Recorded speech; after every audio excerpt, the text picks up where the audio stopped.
Hello guys, I hope you're doing well wherever you are, and today let's speak about Sweden. You can immigrate to Sweden as a highly qualified person who's looking for work or who is going there to start a business. Yeah, you can go to Europe, go look for work, go back home or stay there, start working. I'm going to let you know how you can do all that, okay? So the first thing that you need to know is that Sweden now allows highly qualified people to apply for a visa so they can go into Sweden and get work there. That's amazing.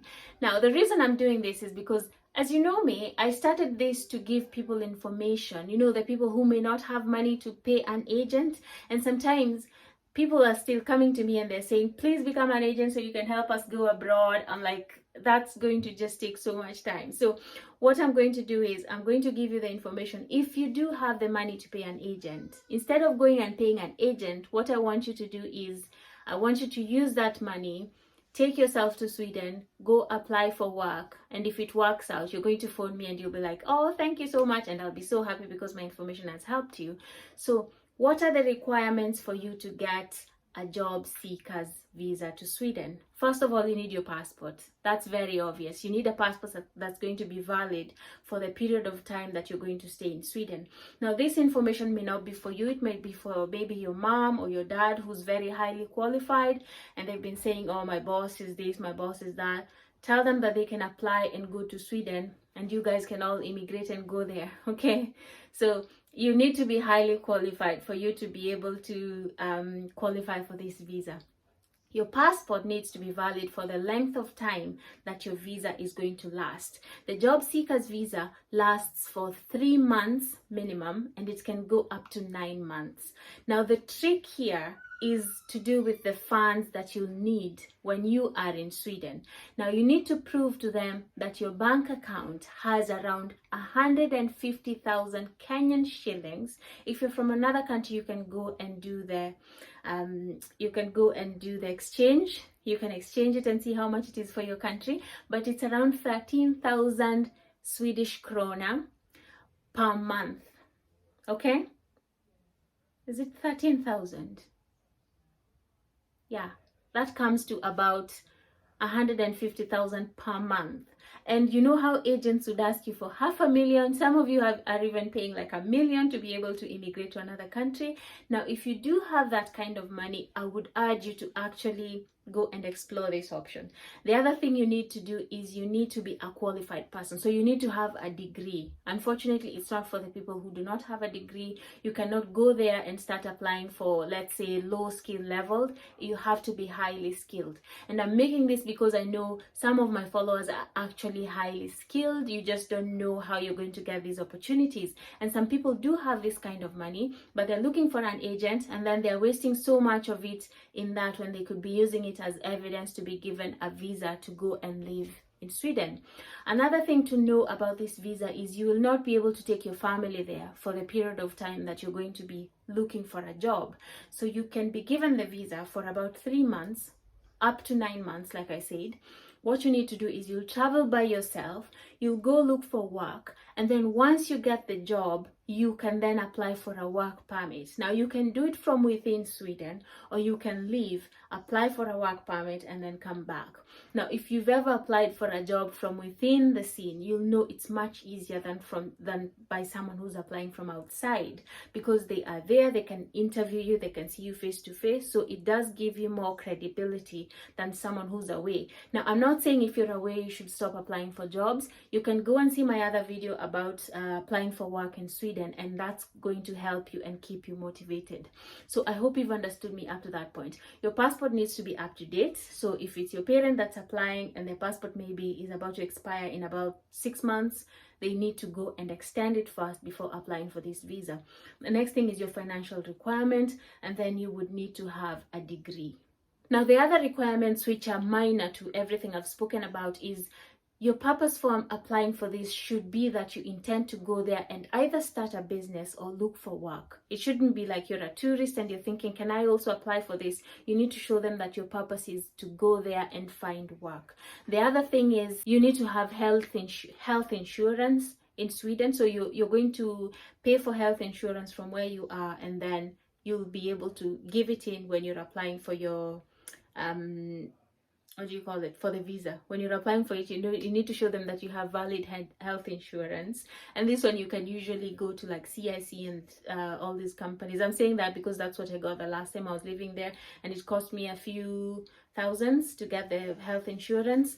But you need to show them that you have the health insurance. And then another thing is you need to currently be located outside Sweden. So you cannot apply for this when you are within Sweden. Let's say, for example, you've already gone there, you're maybe like working as someone's house help, and you've decided, oh, I need to apply for this. No, you can't go there as a tourist and then you decide to change and say, I want to now become a job seeker. No, you need to be located outside Sweden, apply for this visa, and then go. Now, there are people who may not need it. For example, from these countries that have agreements in the EU, they may not need this visa. All they need to do is show up, go get their passport stamped, get their fingerprints taken, and then they're going to be valid to apply for work there.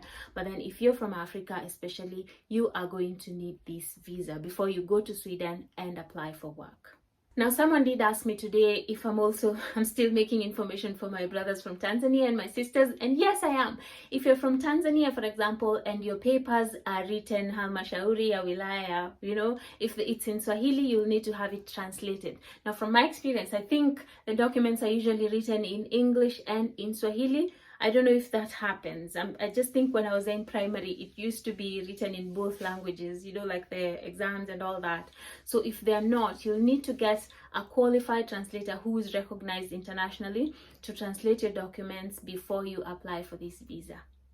Another thing is the level of your degree. Now, if you have a master's degree, you are more, that's why I'm saying like it's more for people who are really qualified, like parents and that. So if you're like a 20-year-old something who's just done their bachelor's, I'm not sure if this would exactly work, but it's always worth a try. But your degree needs to be higher level, and then you're going to be able to give them a letter to show that they can check with your university that you've done this. Now, this is not difficult to get. All you need to do, how we do things back in Africa, you can go back there and tell them, can I please get a letter of this and this and that? And most of these people are usually very willing to help. Yeah, and then you get your letter or the thing that's needed for you to apply for the visa, and then these are the documents you'll need. The other things like digital copies of your image, those ones at least it's not difficult to get. There's usually like that one document that's needed that sometimes gives us problems when we're applying for visas. I've been there, and so many times it's just one little item that you lack. So yeah, if you do know someone who's qualified, if you are qualified, because I've seen you guys and the comments that you give, and some of them are so intelligent. So a higher level degree, an advanced degree, that's what they're calling it, not just a normal degree like what we have here and there. But then if you do have that normal degree, why not try? But then do not waste your money. Okay, do not waste your money. Make sure that you read thoroughly. I'm going to give you a link at the end of this. Read through, see if you can apply for it. You'll need to create an account in that migration basket page for Sweden. Create an account, put in your information, try and apply for it. The requirement for money is 150k a month, and then you need to show that you can pay for your flight. Now, the thing I've spoken about before on why people are denied visas is because you go borrow this money, put it in your account, and then give a bank statement. Prepare for it slowly. Okay, prepare slowly. If you're working right now, save some money, make your account busy, and then produce a statement that shows that you do have money in your account. Okay, so like a 6-month statement, and the money should already be in circulation within that time. Do not go and give a statement that had 600k deposited in yesterday unless you can explain where it's come from. Okay, if you can say this is a loan and you give letters to show that it's actually a loan, then you'll be able to get a visa. This is not just for this visa, but it's for every other visa that I always speak about.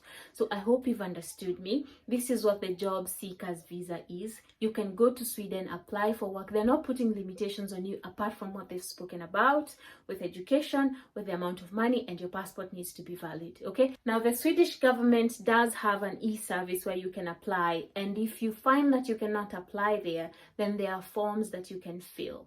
So if you cannot apply online by doing your password, go fill in a form with everything, and it will give you the option to have the consent letter for them to check with your university that you've actually passed and you've got this advanced level degree. Yeah. If you have any questions, please put them in the comment section. I'm going to try and find time to go through them, read through them, and see what I can provide as further information. I hope this is the beginning of me getting back and posting more content and regular content. Please go and see the link that I'm going to post in the comment section. Not the comments, but the description. I'm going to put in the link. Go read, see if you can apply for this. See if it doesn't qualify for you, there's another one coming. There's more that I've posted before. So please go, try. You never know where your luck lies.